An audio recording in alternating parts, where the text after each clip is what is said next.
नमस्कार, आप देख रहे हैं रेड हैंडेड न्यूज नेटवर्क। मैं हूं आपके साथ मनु तिवारी। आइए रुक करते हैं देश विदेश की ताजा खबरों की ओर। पाकिस्तानी संसद में पाकिस्तान के विदेश मंत्री इशाक डार के फर्जी दावों पर भाजपा नेता अमित मालवीय और राजीव चंद्रशेखर ने नापाक पड़ोसी को आड़े हाथों लिया है। उन्होंने कहा कि पाकिस्तान का यह प्रोपोगेंडा अब खुद ही ढह रहा है। भारत और पाकिस्तान के बीच हालिया तनाव के बाद नापाक पड़ोसी के झूठे दावों पर भाजपा IT सेल के राष्ट्रीय संयोजक अमित मालवीय ने प्रतिक्रिया दी है। उन्होंने इसे पाकिस्तान का झूठ प्रचार बताया। उन्होंने कहा कि पाकिस्तान का यह प्रोपोगेंडा अब खुद ही ढह रहा है। इशाक डार ने जिस खबर का हवाला दिया उसे पाकिस्तान के ही अखबार डॉन ने झूठा करार दिया। सुप्रीम कोर्ट ने पश्चिम बंगाल सरकार को राज्य कर्मचारियों को 25% DA के भुगतान का आदेश दिया है। जस्टिस संजय करोल और जस्टिस संदीप मेहता की पीठ ने एक अंतरिम आदेश जारी करते हुए पश्चिम बंगाल सरकार को DA के भुगतान के लिए 3 महीने का समय दिया है। पीठ ने मामले की अगली सुनवाई अगस्त में तय की है। पश्चिम बंगाल सरकार के कर्मचारियों को 18% DA मिलता है। इस साल अपने बजट भाषण में मुख्यमंत्री ममता बनर्जी ने DA में 4% की बढ़ोतरी करने का ऐलान किया।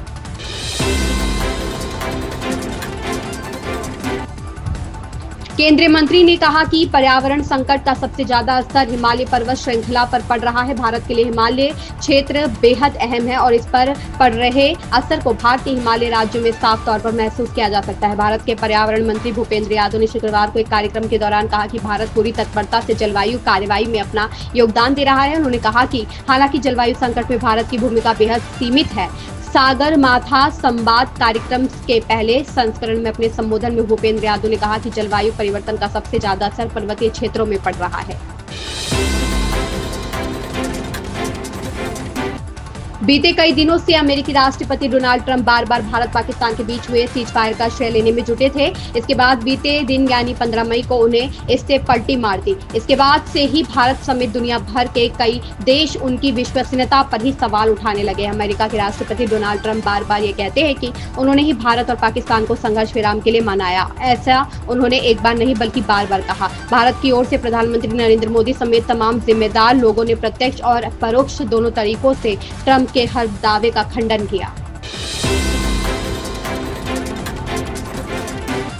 तमिलनाडु सरकार बनाम राज्यपाल मामले में सुप्रीम कोर्ट द्वारा विधेयक पर फैसला लेने की समय सीमा तय किए जाने पर काफी कुछ कहा गया। उपराष्ट्रपति जगदीप धनखड़ ने भी सुप्रीम कोर्ट के फैसले पर आपत्ति जताई थी। अब राष्ट्रपति द्रौपदी मुर्मू ने भी सुप्रीम कोर्ट के फैसले पर सवाल उठाए हैं। राष्ट्रपति द्रौपदी मुर्मू ने तमिलनाडु सरकार बनाम राज्यपाल मामले में राज्य विधेयकों पर निर्णय लेने के लिए राज्यपाल और राष्ट्रपति पर समय सीमा तय करने वाले सुप्रीम कोर्ट के फैसले पर कई महत्वपूर्ण सवाल उठाए। राष्ट्रपति ने कहा कि संविधान के अनुच्छेद 200 और अनुच्छेद 201 में बिलों को मंजूरी देने या रोकने के लिए कोई समय सीमा या प्रक्रिया निर्धारित नहीं है। वरिष्ठ कांग्रेस नेता P चिदंबरम ने कहा कि उन्हें यकीन नहीं है कि विपक्षी गठबंधन इंडिया अभी भी बरकरार है। उन्होंने कहा कि अगर गठबंधन पूरी तरह बरकरार रहता है तो मुझे बहुत खुशी होगी, लेकिन आए दिन उजागर होने वाली कमजोरियों से पता चलता है कि गठबंधन में सब कुछ ठीक नहीं है। उन्होंने भाजपा को लेकर कहा कि विपक्षी गठबंधन एक दुर्जय मशीनरी के खिलाफ लड़ रहा है। वरिष्ठ कांग्रेस नेता P चिदंबरम ने बृहस्पतिवार को विपक्षी गठबंधन इंडिया के बारे में चिंता व्यक्त की। उन्होंने कहा कि मुझे यकीन नहीं है कि यह गठबंधन अभी भी बरकरार है।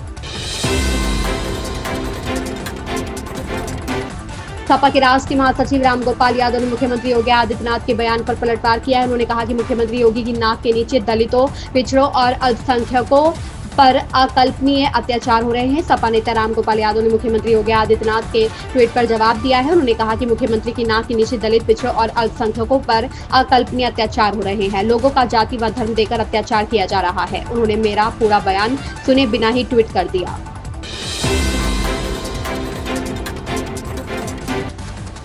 दिल्ली की मुख्यमंत्री रेखा गुप्ता ने दिल्ली के मंत्री कपिल मिश्रा के साथ उत्तरी दिल्ली में आज जातपुर मंडी का निरीक्षण किया। इस दौरान सीएम ने दिल्ली की पिछली सरकार को घेरा। उन्होंने कहा कि दिल्ली की किसी भी मंडी में पिछली सरकार ने कोई काम नहीं किया।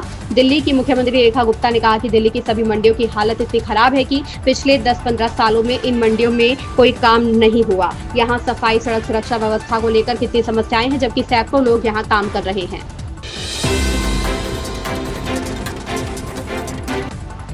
सोशल मीडिया प्लेटफॉर्म एक्स पर Dhami clean up corruption hashtag trend करता नजर आया। वहीं देश की प्रतिष्ठित बिजनेस समाचार वेबसाइट की ताजा रैंकिंग के अनुसार छोटे राज्य की वित्तीय स्थिति के मामले में उत्तराखंड ने गोवा के बाद दूसरा स्थान प्राप्त किया है। पिछले एक सप्ताह में उत्तराखंड विजिलेंस 5 आरोपियों को घूसखोरी के आरोप में गिरफ्तार कर चुकी है। इसमें मुख्य कोषाधिकारी से लेकर राजस्व विभाग के नाजिर तक शामिल है। भ्रष्टाचार के खिलाफ जारी मुख्यमंत्री पुष्कर सिंह धामी की इस मुहिम को देश भर में सराहना मिल रही है।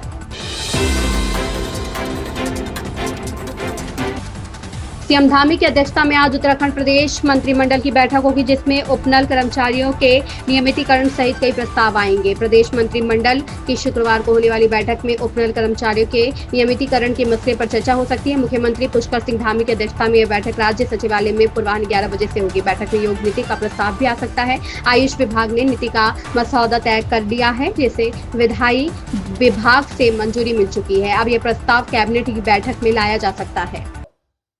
इन खबरों में बस इतना ही। बने रहिए रेड हैंडेड न्यूज नेटवर्क के साथ। अगर आपको हमारा ये वीडियो पसंद आया हो तो हमारे चैनल को सब्सक्राइब, लाइक और शेयर करना बिल्कुल ना भूलें।